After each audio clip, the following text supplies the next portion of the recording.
Assalamualaikum warahmatullahi wabarakatuh. Alhamdulillahil qail.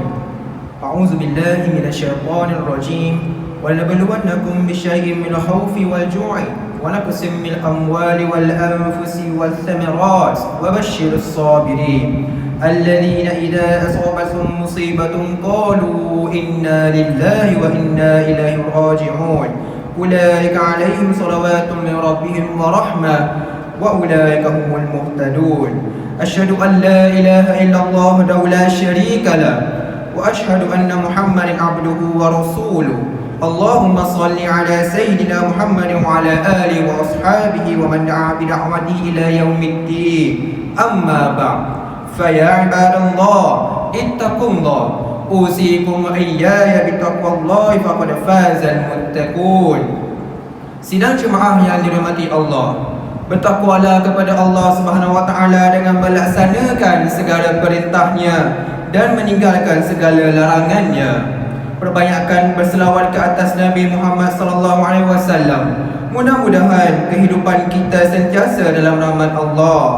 Khatib mengingatkan para jemaah agar memberi sepenuh perhatian kepada khutbah yang akan disampaikan dan tidak melakukan perkara-perkara yang lara seperti menggunakan telefon dan berbual-bual.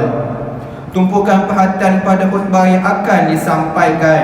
Mudah-mudahan kita semua mendapat hidayah dan taufik daripada Allah Subhanahu wa taala.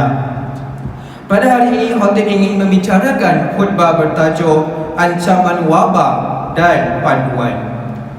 Sebelum itu, khatib ingin mengingatkan seluruh umat Islam untuk terus mendoakan penduduk Palestin yang sedang ditindas dengan kejam oleh Israel. Serangan yang tidak terhenti-henti ini menyebabkan penduduk Gaza ketika ini hidup dalam kelaparan kerana kekurangan makanan, sumber-sumber tenaga, bekal ubat-ubatan dan keperluan asas yang lain. Bantulah mereka dengan apa-apa jua cara yang termampu dan janganlah kita biarkan mereka bersendirian menghadapi ujian yang sangat berat itu.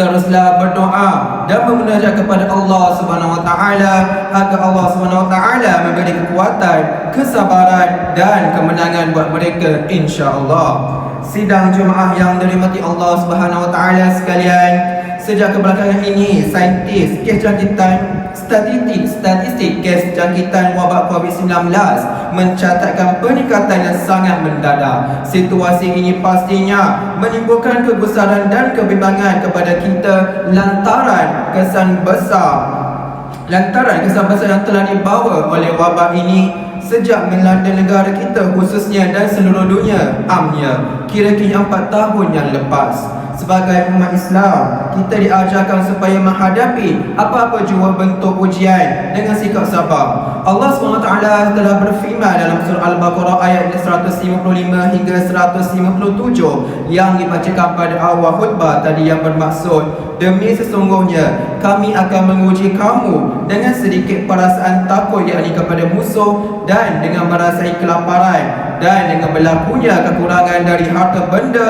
dan jiwa serta hasil tanaman. Dan berilah khabar gembira kepada orang-orang yang sabar, iaitu orang-orang yang apabila mereka ditimpa oleh sesuatu kesusahan, mereka berkata, sesungguhnya kami adalah kepunyaan Allah dan kepada Allah jugalah kami kembali. Mereka itu ialah orang-orang yang dilimpahi dengan pelbagai kebaikan dan dari Tuhan mereka serta rahmatnya. Dan mereka itulah orang-orang yang dapat petunjuk hidayahnya. Sidang jemaah yang dirahmati Allah SWT sekalian, dalam menghadapi ancaman wabak penyakit-penyakit ini, ada beberapa tindakan yang perlu kita lakukan. Antaranya yang khatib dapat ringkaskan ialah: pertama, berdoa kepada Allah Subhanahu wa taala, memohon dijauhkan dari segala bahaya dan wabak penyakit. Rasulullah sallallahu alaihi wasallam pernah mengajarkan satu doa seperti mana yang disebutkan dalam sebuah hadis yang diriwayatkan daripada Utsman bin Affan radhiyallahu anhu.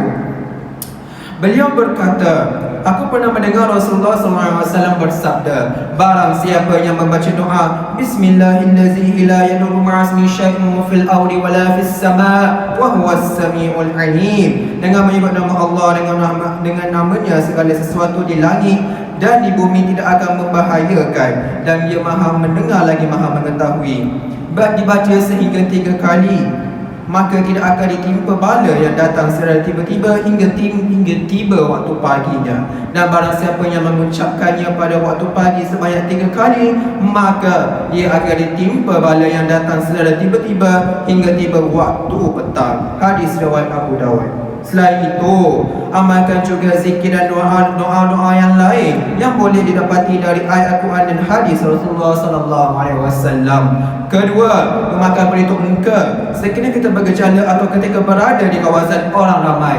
Ketiga, melakukan ujian pengesanan kendiri apabila kita dijangkiti penyakit seperti demam, selsema atau seumpamanya. Keempat, mendapatkan rawatan di pusat-pusat kesihatan yang berhampiran. Kelima, melakukan pengasingan, kuarantin diri dan keluarga jika perlu supaya kita tidak mendedahkan orang lain dengan wabak tersebut. Keenam, menutup tempat makan dan minuman. Ada sebuah hadis yang diriwayatkan daripada Jabir bin Abdullah radhiyallahu anhu bahawa Rasulullah SAW bersabda, Waqtul ina'a wa uqus siqa'a fa inna fis sanati laylatan yanzilu fiha waba'un la yamuru bi ina'in laysa alayhi qa'un aw siqa'in laysa alayhi wika'un illa nazala fihi min zalikal waba'. Maksudnya, tutuplah bekas makanan dan rapatkanlah bekas minuman,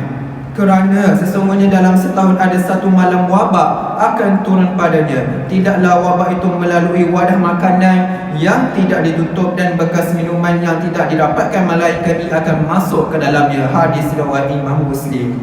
Sidang jemaah yang dikasihi sekalian, mahir khutbah pada hari ini khotib sekali lagi menyuruh kepada seluruh umat Islam untuk terus menjaga hubungan dengan Allah Subhanahu Wa Taala dengan melaksanakan perintahnya dan menjauhi segala larangannya. Rasulullah sallallahu alaihi wasallam dalam wasiat baginda kepada Ibnu Abbas radhiyallahu anhu, ihfazillah yahfazka, ihfazillah tajidhu tujahaka. Maksudnya, jagalah Allah, nescaya Dia akan menjaga kamu. Jagalah Allah, nescaya kamu akan mendapati Dia di hadapanmu. Hadis riwayat Imam Ahmad dan Imam Al-Tirmizi. Marilah juga kita memperbanyakkan beristighfar dan bertaubat kepada Allah Subhanahu Wa Taala serta berterusan menyuruh manusia melakukan amalan kebajikan dan mencegah sebarang bentuk kemungkaran dalam negara ini, kerana ia salah satu penyebab atau wasilah yang menyebabkan datangnya perlindungan